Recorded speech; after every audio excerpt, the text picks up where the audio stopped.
Litshilo igwijo lisitsho nje libhengeza sifika kaloku Ekhaya Jikelele. Sengaqala ukufika oko kaloku siyiquqa lembiza ukhona nawe. Siyanamkela kwakhona sithi khululani zobhatyi ninyenyisa umbhinqo kusekhaya apha Ekhaya Jikelele. Kusekuninzi ke siniphathele kona qinisekani kaloku into yokuba nigqusha lazi ewe imnandi ngokuchubelana. Ndimlo ke ukhalosa kalubisi unonkanyezi. Ndingumodle ngothi umazivuma mshukuma umazondwa ngento zakhe. Kodwa ke le nqwelo ndiyiqhubi ndedwa ikhona inzwakazi yapha kwamageba umamtshali. Mamtshali use right? Yebo makholi ndi right andina fright. Ubright. Di bright. Zethu sifuna lonto. Mbukelise siwashayesa waphiphitha amahora amabili wonke ohlelo Ekhaya Jikelele. Sisela nje ngehora lodwa vose sishayese entwala wena wabona ingane idla idanone esiyintshontshile. Sisekhona ke izinto esikuphathele zona phakathi kwazo sizoxoxa ngomkhuba wokweshela intombi ukuqomisa ungasali. Kodwa kwamanje mbukela ke sibheke ihamba phambili kuleli hora.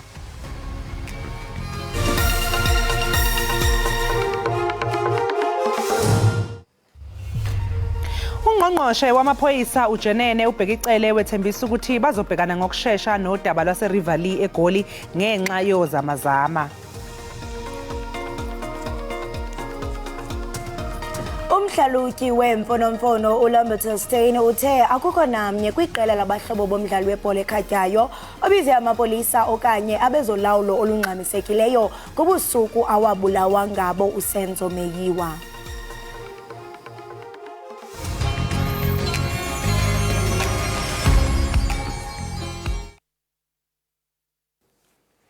Kamthanda umuntu ngiqala ukumbona kamthanda umuntu ngifisa ukumlobola. Sanibona Mzansi ulinda Gcwensa lo ubukela Ekhaya Jikelele on SABC la uthola khona indaba ezimnandi lonke uhlobo lezindaba eze sport kanye nezokungcebeleka nezenhlala kahle. Ungasusi nje amehlo ukuqhubeke enjoy Ekhaya Jikelele. Thank you.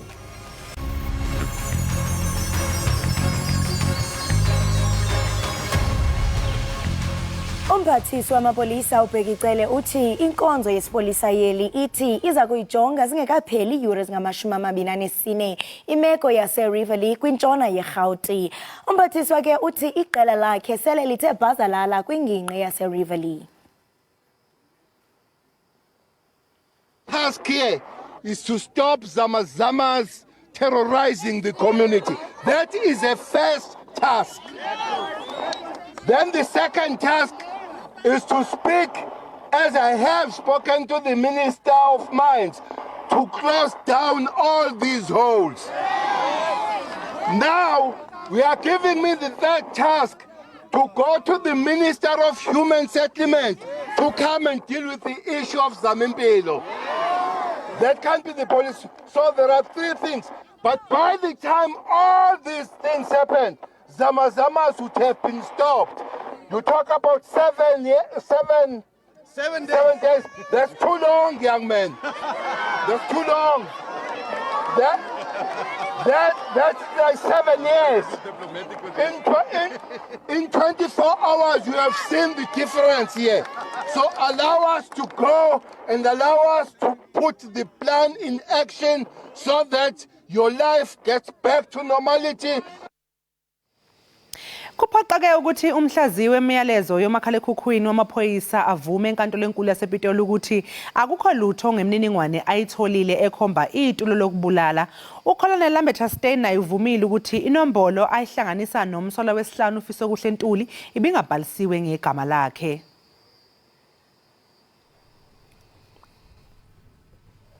Ephekwa ngembuzo uStein uthe akekho bengaphakathi endlini okwabulawelwa kuyisihlabani sebhola uSenzo Meyiwa owafonela amaphoyisa noma abezimo eziphuthumayo. uStein uphinde wafakaza noma wakwafakaza ngaphambilini phela wathi abasolwa bayazana. Phambilini futhi watshela inkantolo ukuthi imniningwane yomakhalekhukhwini ikhombisa ukuxhumana phakathi kwabo bonke abasolwa ngaphandle kwesine. Abamelike babasolwa bathi ke phela ukuxhumana akubonisi kwakho kwethulo lokubulala. Ukuphenywa ngembuzo kuzoqhubeka namhlanje. Okwamanje abalisa abahlanu ababhekene necala lokubulala lesisihlabani sebhola ngo-2014. Amapolisa sibhozo atyholwa ngokubetha abantu abathathu kuhola wendlela we-N1 eRhawutini ekuqaleni kwenyanga ephelileyo aza kuva namhlanje ukuba baza kunikwa ibheyile kusini na. Lamagosa inxalenye yecandelo likasekela mongameli uPaul Mashatile kwicandelo lokhuseleko le-VIP azakuvela kwakhona kwinkundla kamantyi yaseRandburg kumntla weRhawuti. Bajongene nezityholo ezininzi eziquka ukukhomba ngompu, ukubetha ngenjongo yokwenzakalisa umzimba nokuqhuba ngongenankathalo. Inkantolo ephakeme eseThekwini KwaZulu-Natal banqabele abeindaba ukuba baqophe noma basakaze okwenzeka ngaphakathi enkantolo ecaleni lokukhwabanisa elibhekene nowabe eyimeya yeTheku uZandile Gumede nabanga-21 asolwa nabo. Yize kunjalo inkantolo lesisinqumo isisimayelana nofakazi abagibele ebhokisini izolo kanye nalabo abazonindeka kulobu bufakazi obethulwa okwamanje. Inhloso ukuvikela ofakazi bombuso abasengcupheni njengoba beyizisebenzi zikamasipala. uGumede nasolwa nabo babhekene namacala okukhwabanisa, inkohlakalo, ukushushumbisa imali ngendlela engekho emthethweni odabeni olumayelana nethenda lokuqoqwa kwemfucuza eThekwini. Bazawungena nzulu ezimpokothweni abaqhubi bemoto njengoko amaxabiso epetrol kulindeleke ukuba anyuke ngomso. Isebe lemithombo yezimbiwa namandla likhuphe ingxelo ebonisa ukuba ixabiso lepetrol liza kunyuka ngeesenti ezingama-37 ilitha. Amaxabiso ke ediesel aza kunyuka wona nge-70 ne-72 cents ilitha kuxhomekeke kwibakala. Amaxabiso ke eparafin ekhanyisayo nawo aya kunyuka nge-71 cents ilitha. Ubuholi obusha bophiko lomakade bona be-ANC sephosele inselele iqembu elibusayo ngokuthi licubungule kabusha uhlelo lwayo lwesivumelano sokubambisana namanye amaqembu ezombusazwe ekulawulweni komasipala abathile eGauteng kanye naKwaZulu-Natal. Ubuholi obusha bophiko lomakade bona be-ANC bufuna ukuthi inhlangano ebusayo isebenzele umphakathi ngobuqotho ngokulethwa kwezidingo zomphakathi. Kodwa lukhathazekile ngohlelo lombimbi lokubambisana namanye amaqembu ezombusazwe ekulawulweni komasipala lapho kungekho khona iqembu elinqobe ukhetho ngengcaca ngaphandle kokuthi lidinga ukusebenzisana namanye amaqembu. The conference reasserted the need for an outright victory for the ANC in the 2024 elections. We cannot invest our energy in coalition politics. We don't want to invest our energy in coalition politics. Iphini likamengameli wophiko lwezingwevu ze-ANC uMavuso Msimango okhethwe engqungqutheleni ebihlele eBoksburg ngempela sonto ugcizelele ngokuthi i-ANC kubalekile ukuthi ibhekisise ngokujulile ukubambisana nalamaqembu amancane ezombusazwe ekuphathweni komasipala. Strictly speaking, the party that wins the majority of votes should be the one that forms the government. If DAEFF were to gain 45% and we gained 23%, we shouldn't contest their right as the biggest party to form the coalition. Uphiko lwezingwevu ze-ANC lufuna ukuthi ukhongolose anqobe ngamalengiso ukhetho lukazwelonke lwangonyaka ozayo okuzokwenza ukuthi engadingina kancane ukucela ukubambisana ngokuphatha namanye amaqembu. Umbutho we-Democratic Alliance uthi ugqibe kwelokuba amangalele inkokheli ye-EFF uJulius Malema kunye norhulumente we-ANC malunga nentetho kaMalema ethi shoot to kill, kill the Boer. Kethuba i-EFF ibibhiyozela iminyaka 10 kwibala lemidlalo i-FNB kule mpelaveki sisuka kuyo. Shoot to kill the Maza, kill the Boer, the farmer. Yiso lesiqubulo umholi we-EFF uJulius Malema azidalele ngaso amazinyo abushelelezi ngenkathi i-EFF igubha iminyaka 10 ngempela sonto. Lokhu sekholele ekutheni umholi we-DA uJohn Steenhuisen asole uMalema ngokugqugquzela inzondo kanye nodlame lokucwasa ngokobuhlanga. A member of parliament who calls for the killing of an entire section of society is not normal. And cowardly politicians who turn a blind eye to the incitement of civil war is not normal. I-DA ithi isinqume ukumangalela uMalema kanye nohulumeni we-ANC emkhandlweni wenhlangano yezizwe wamalungelo abantu. We are filing charges against both Julius Malema and the ANC government at the United Nations Human Rights Council. The first element of our United Nations case will focus on Malema's repeated incitement of ethnic violence. Yize kunjalo kepha iEFF ithi akuthindiki kuyo ngesinyathelo seDA kwazise leli iculo lomzabalazo. We know that the argument we made in the Equality Court where we won justified that it's a revolutionary song, it's a liberation song that is justified in terms of commemorating the history of South Africa's struggle against colonialism and apartheid. So whenever he's saying we don't care. Konke lokhu kwenzeka nje amehlo azobethe njo ekhethweni likazwelonke ngonyaka ozayo nokuzobe kuwukhetho olushube kakhulu.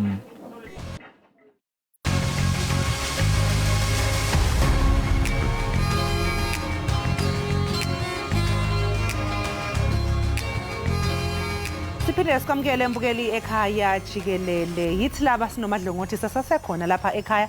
Sibonge nokuthi mbukeli usahlezi kanye nathi. Sasizeke safika leso sigaba phela sohlelo lapha sisuke khona ke sikhinindela ezidla ubhedi nezingundaba mlonyeni namhlanje. Uyathi phela mbukeli ukuthi indaba ayifuni ukuthi uyixoxe wedwa. Zifuna ngathi ngaba khona umuntu okhona oyithamunda naye. Ngizoyixoxa ke nobani phela mangasayixoxi ke nokholosa kwalobisi umadlongothi ngiyamazi ukuthi ubaba haye indaba enaveyithanda. Ake sibheke ke indaba ke ehamba phambili ku Twitter. Hey, uyabona ukuthi lento indaba saseyixoxa phela seku X. Hayibo. Hey, yiyo ngithithwa X andimazi uTwitter mina. Ku X sekunge X uke emfondini. Ziguqula izinto. So ke kuno #Ramaphosa #Netball World Cup 2023 bese kuba no #Rivali. Sizoqala ke ngo #Ramaphosa. Mbukeli umengameli weNC uCyril Ramaphosa uvale phela ingqungquthela yophiko lomakade bona ama veterans eANC. Okwenza ukuthi ke lolu daba lube ngezinye zeindaba ezihamba phambili ngokuthi phela kwaba khona ukungezwani noma ubhekana ngeziqu zamehlo phakathi kwezinye ke izinhlaka zeqembu elibusayo kholosa kanye nawe mbukeli. Phela omakade bona bake nje basusa ukushisa ngonyaka u2021 2 years ago. Ngesikhathi abanye beboshela ukuthi ke bavimbezele abanyongqongqosha ababefaka phakathi uThandi Modise kanye noMondli Gungubele kwagcina impela sekuze kungenelela ke amaphoyisa. Phela omakade bona bake bakhala kakhulu nanokuthi futhi abanakwa nje kodwa kube yibona kube kuyibo ababamba iqhaza elikhulu kuliwa nombuso wobandlululo. Umengameli kuRamaphosa ke njengoba ubevala lengqungquthela uthe omakade bona bangesabi ukubeka owabumbona beluleke la bengaluleka khona ngezinto ezenzeka eqenjini. Shuthi kuyajabulisa ukubona ukuthi umengameli naye uyalifuna uvo lwawo ama veterans akufani nokuthi nje akafune kuzwa lutho. Yesibili ke ake sidlulele kuyo ithi #ba. Eyesibili ke uNetball World Cup 2023 njengoba nje ubulokhu ubona ke mbukeli lapha ohlelweni lwethu ukuthi uyaqhubeka umqhudelwano wendebe yomhlaba esingethwe yiningizimu Afrika eInternational Convention Centre Cape esifundazweni iWestern Cape. Enye ke yama trends iqale ngesikhathi phela ke amantombazana ama Proteas eshawa iJamaica kanti njengoba nibonileke nani babukeli namhlanje earlier besikhuluma noZukiswa oyintatheli zemidlalo ke KwaZulu Natal nabo bebenokwabo le KwaZulu Natal ababekwenzile ke iNelson Mandela Netball Challenge njengoba bengafisi phela ukuthi ke libohlisa sasala lomqhudelwano ukusingatha kwalomqhudelwano khona nje ukuthi iningizimu Afrika iyona esingatha lemidlalo kodwa ke mbukeli phela kusho nokuthi ke uyafukuleka umnotho wezwe njengoba kugcwele ivakashi ebiya kwamanye amazwe kanti ke lokhu kudonse ke amehlo amazwe amaningi aphesheya ngoba phela ayawubuka nawo lomqhudelwano. Ake sibheke ama tweets makholi ukuthi bathina abantu lapha ku Twitter.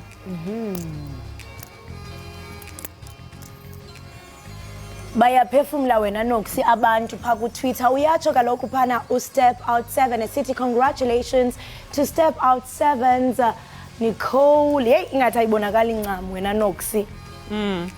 Kodwa ke uyabavuyisela kakhulu esisho into yokubana her player at the match award at South Africa took the win over Trinidad and Tobago at the Netball World Cup.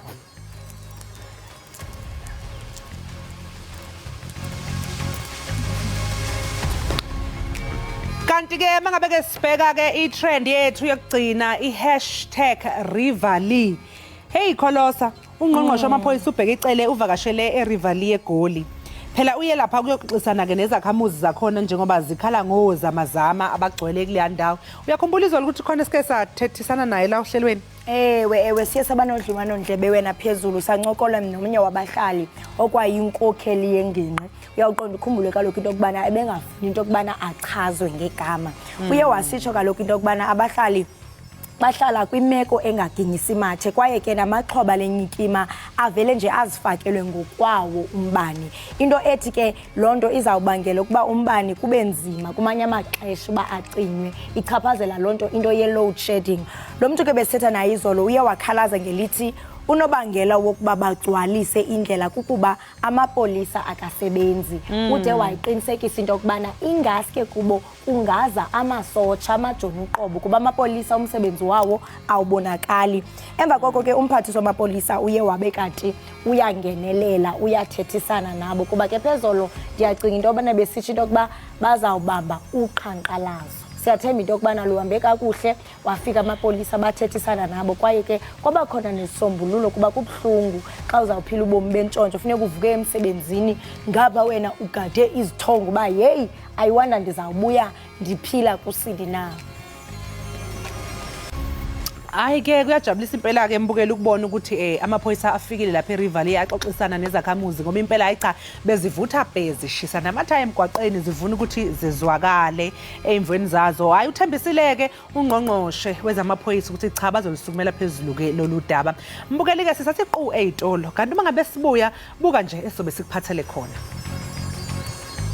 Kwanseoze kube nini lokhu ngikushela ngikuthanda ngithi ngiyakuthanda sekumele ngizongithini kahle kahle. Hey bakithi ngisacela Wena ungiyeke. iliphi ulimo laziyo wena? Ngifuna ukuhamba futhi ungiyeke. Ikhanda lokho liyaduma wona sebu.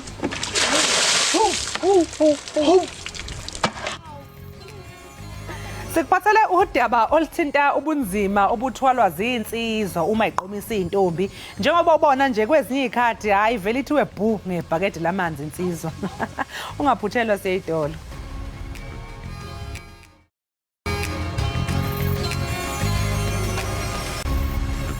Sikwamukele mbukeli ekhaya Jikelele. Mbukeli njengoba wazi ukuthi ke iningi lezinsizwa uma lisakhula phakathi kwezinto ezisuke isengqondweni zabo ukuvusa imizi yoyise baye basho njalo ke. Le mizi ke ivuswa ngokuthi insizwa isebenze ngokuyikhandla ingagcini phela lapho kodwa kumele ukuthi ibhukule iphume yokweshela intombi ezokwakha nayo umuzi. KwaZulu ke intombi zakhona ayihlinisi mahleza ke mbukeli azithi insi azihlekisa into engahlekisi. Kumele ke uma ubheka kuyo nawe ube uyinsizwa yakwabo uyibambe iqine. Lapha ke kusuke kufuneka ukuthi insizwa ekwaziyo ukulalisa ulimi ibe nethonya lokuthambisa intokazi noma ngabe kuthiwa ke ishinga kanjani. Lapha ke ohlelweni njengamanje sizoxoxa ngomkhuba wokweshela intombi. Hayi ke ngendlela le yasemadolobheni yokuvele nje uthi ufuna uWhatsApp kube sekuqondile. Mina ngisho indlela yokuthi intombi uyincenge izivume nakhona emva kwesikhathi eside. Uxoxa ke kabanzi ngalokhu sinosomlando nencitha buchopho kwezithinta isintu ubaba Ekhaya Ndwandwe. Baba Ekhaya Ndwandwe sikubingelele kuhlezi kuyintokozo uxoxisana kanye nawe lapha ekhaya Jikelele. Lapha studio kanye nabafekini. Hayi ke namhlanje sikhuluma ngeindaba zokuqomisa. Ake siqale nje ngombuzo othi kwenziwa yini ukuthi zibe nenkani engaka kodwa zishinge intombi zakwaZulu uma ngabe insizwa izozama ukuyidlisa satshanyana. Dadewethu phambi ukuthi mekunaba edlula kuzo intombazane. Lezo imile mamalinga lamabele qala izala wathu ezizwa khafulele ngamathabi emuva. Phumile bese kuthiwa uthoba uma ngabe silapha Babukhandwandwe ngathi sinenkinga yokuthi sixhumane kahle hle ulayini wakho ngathi unokunqamuka kodwa nje into esoyenza ukuthi phinde sikushayele khona manje senze isiqiniseko sokuthi uyazwakala ngompela lumnandi phela ludaba esixoxa ngala sikwazi ukuthi nje silokhu silahlekelana. Mbukeliso siqu ezitolo kanti uma ngabe sibuya ke sobuya siqhubeke nengxoxo yethu mayelana nezindaba zokuqomisa.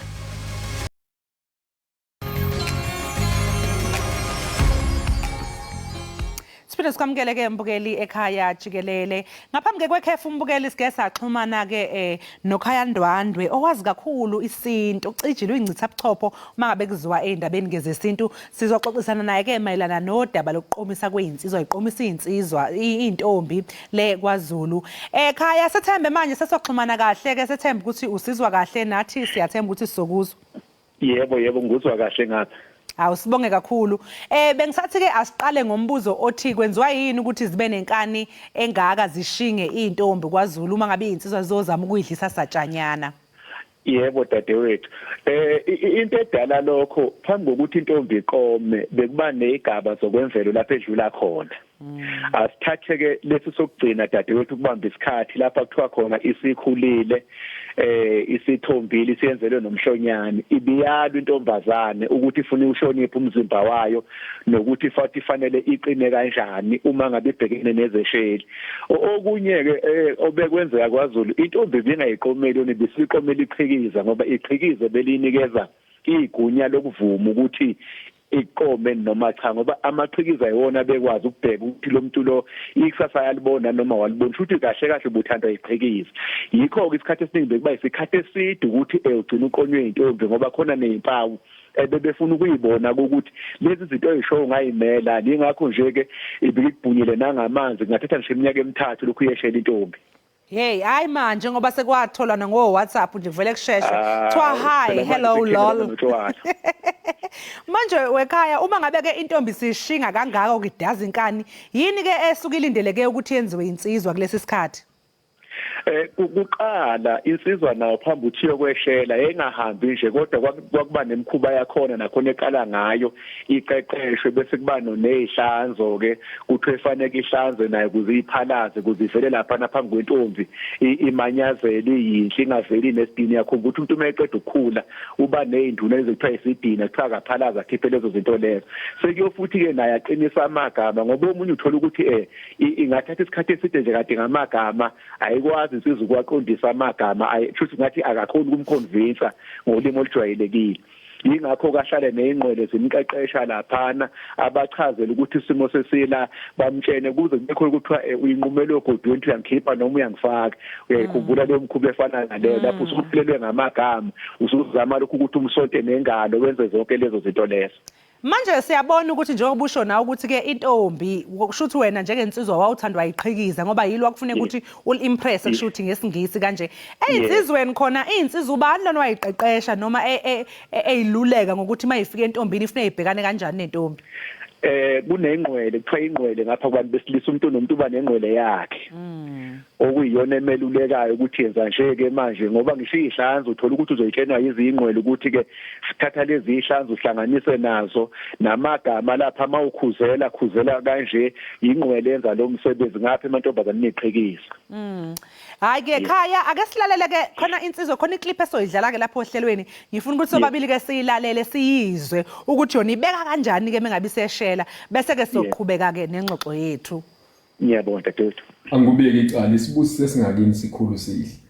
uNkulunkulu wanibusisa senithanda ngisho ngolutho. Sinakhele namakhaya enhlizweni zethu. Sifise ngisho ifise ngaphezulu kwalezi esifisela zona thina uqobo.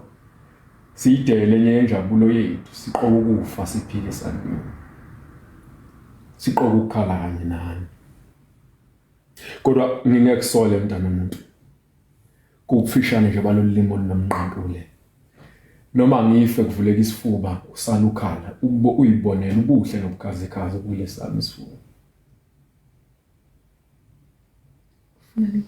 Khaya uyayizwa insizwa le eshelayo ukuthi ithini kodwa? Yebo noma ngizwela kude kodwa uma ulalela uyezwa ukuthi insizwa lena echazayo ukuthi ngoba umshado vele ikufa kahle ngakho kuyethiwa uma kuvele ifokati uzona umshado umhlehle ngoba umshado ikufa. Ngoba nje isithi ukufika ngofa bahlala ifeza nethemba intombi ukuthi lo muntu lo uyafunga ukuthi akasoza ajikela nasendleleni. Hayi ke ake siqhubeke ke sizwe lensizwe iqhubeka izibika intombi yakhona ke lokho ikhophozile nje nkosami ibheke phansi lokho ikhophozile ake siyibuke lensizwe sizwe ukuthi shashaya igcine laphi. Angibeki icala isibusise singakini sikhulu sihle uNkulunkulu wanibusa sinthanda ngisho ngolutho sinakhele namakhaya enhlizweni zethu sifise ngishifise ngaphezulu kwalezi sifisela zona thina uqobo sidele njenjabulo yethu siqoka ukufa siphile sanini siqoka ukukhala kanye nani kodwa ngingekusole mntana umuntu kufishane nje balolimo nomnqankule noma ngife kuvuleka isifuba usala ukhala uyibonela ubuhle nobukhazikhazi kulesami isifuba uyaphinda futhi lensizwa ke ekhaya sethemba ukuthi uzwile ke this time njengoba sesikuphindela yona ilokho iqhubekile nje ilalisa ulimi ngiyabona ke mina ukuthi okusho ukuthi uma ungakwazi ukulalisa ulimi njengalensizwa zonke ke izintombi ziyakuchitha manje kusho ukuthini ke lokho ekhaya kusho ukuthi ugcina uyisishimane ndwando lokhu kuthiwe kuyisigwadi uyeshela kodwa akaqonywa sekuyoze kube nemikhuba abazoyenza ke kuwe bese kuthiwa ke ubanjelwe intombi sekuzofuna ukuthi ihambe ke nje kweshelela lentombi le bese kuthiwa le ntombi wayibanjelwe kuthi njalo ugcina ubanjelwe yiwa amachikiza ngoba wona yakubona ukuthi umuntu mhlawumbe onamahloni awusiye nomuntu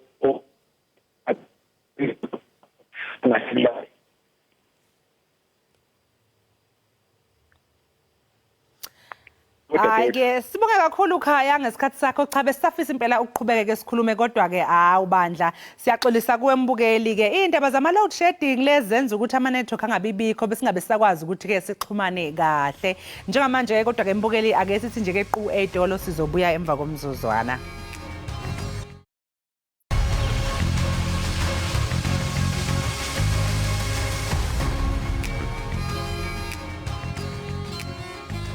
Siphinde sikwamukele mbukeli ekhaya Jikelele. Leli sonto eliqala namuhla kuze kube umhla wesikhombisa kuNcwaba isonto leli elamiswa inhlangano yezempilo emhlabeni njengelokuncelisa izingane ibele emhlabeni wonke. Njalo ngesonto lokuqala likaNcwaba minyaka yonke inhlangano yezempilo emhlabeni UNICEF kanye nezinye inhlangano zezempilo ziyahlangana zigqugquzele omama bezingane esencane ukuba bancelise izingane ibele. Emhlabeni ngokubambisana kanye neUNICEF lwamisa isonto lokuqala lukaNcwaba njengesikhathi lapho kuqhuquzela khona omama bezingane emhlabeni wonke ukuba bancelise izingane zabo ubisi lwebele.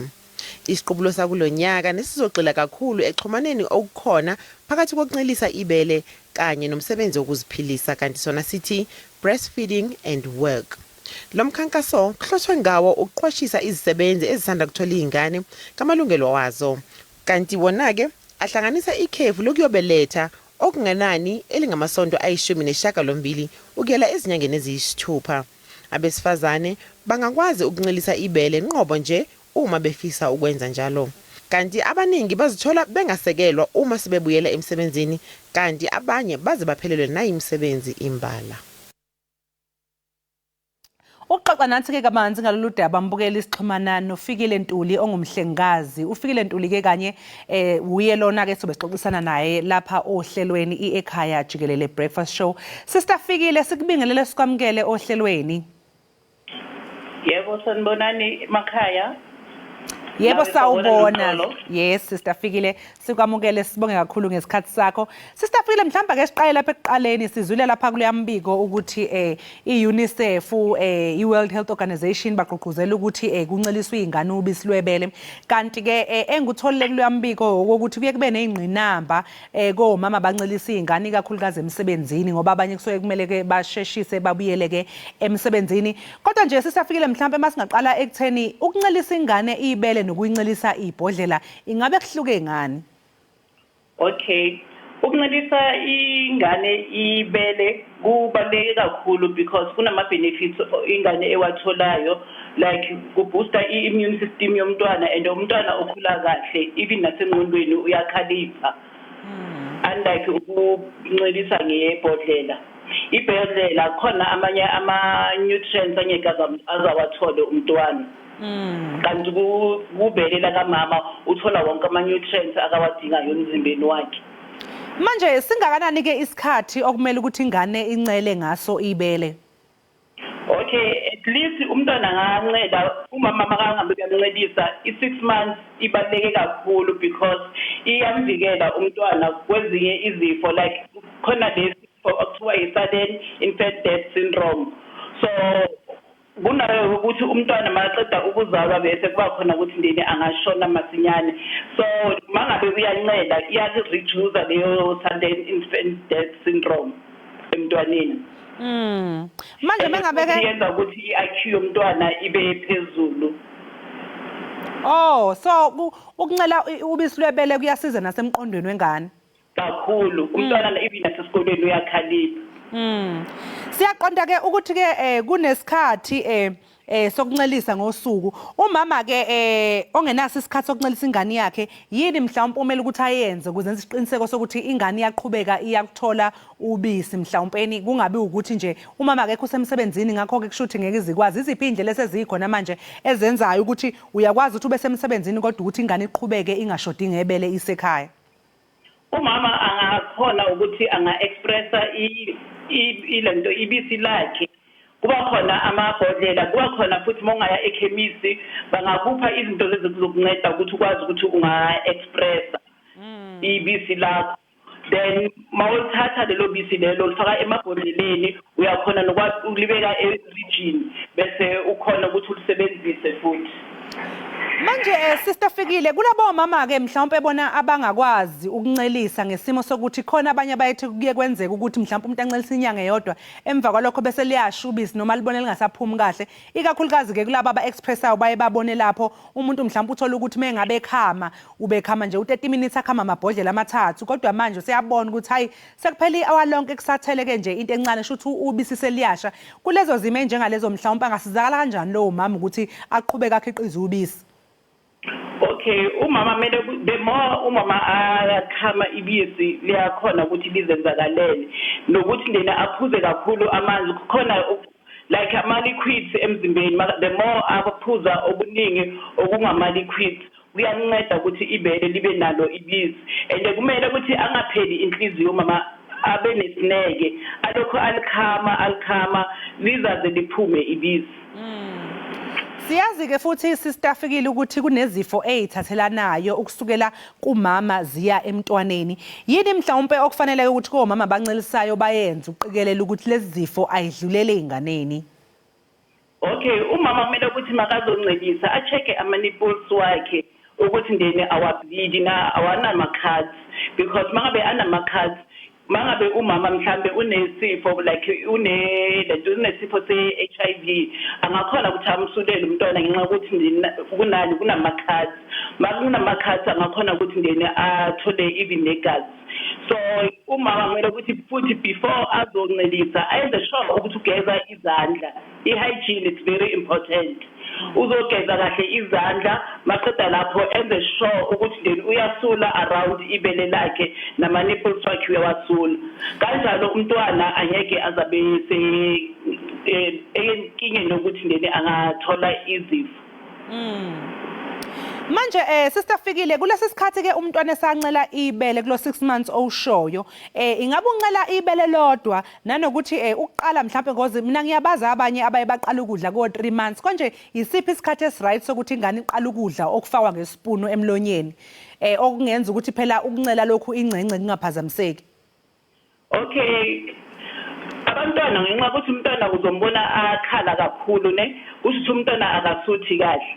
So umntwana mawubona ukuthi ndeni akasuthi kahle kuhle ukuthi ndeni wenze sure mawumama ukuthi uphuze umdobo. Sebakhuthaza kakhulu umama baphuze amanzi aphuze nomdobo khona ukuthi ibele lakhe lizokwazi ukuthi ndeni lizoba enough for umntwana.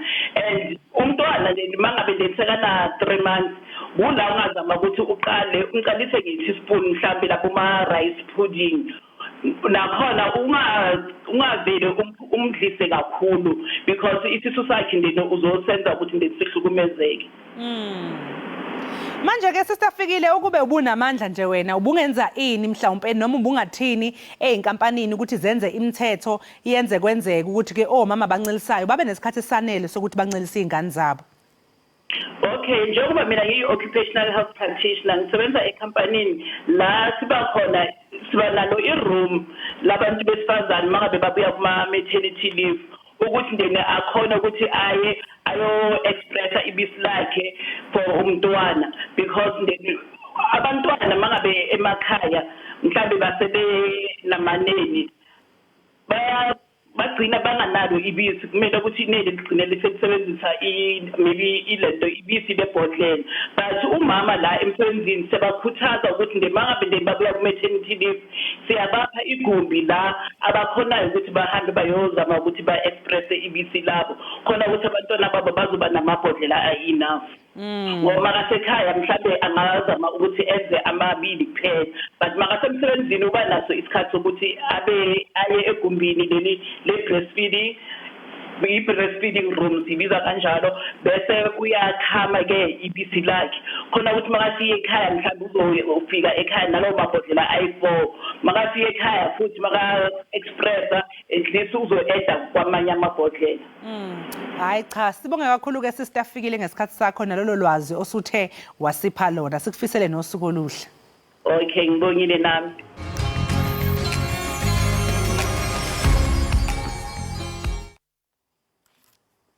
Enkosi ngokuhlala nathi nisasibukele apha ekhaya jikelele kwinkqubo ndaba yakho uDTT. Umbutho we-Democratic Alliance uthi ugqibe kwelokuba umangalele inkokheli ye-EFF uJulius Malema kunye norhulumente we-ANC malunga nentetho kaMalema ethi shoot to kill, kill the Boer ngethuba i-EFF ibibhiyozela iminyaka 10 kwibala lemidlalo i-FNB kule mpelaveki sisuka kuyo. Ukuthetha banzi ngalomba siye sakrweca kaloku uProfessor uBheki Mngomezulu. Nomzana uMngomezulu masikubulise sikwamkele enkqubeni iEkhaya jikelele. Yebo sisi ngibingelele kuwena ngibingelele koza kwethu nabalaleli. Sibambe ngazibini. Siyabona into yokubana ichurch entla umba we-genocide pha kumakhasi onxibelelwano ku-Twitter abantu bayazibuza into yokubana yintoni le evuselele umnyele kumbutho we-DAA ku-DA Gxebe. Ingaba ucinga ukuba kutheni lento ingoma ethi kill the Boer iye yaculwa liqela le-EFF?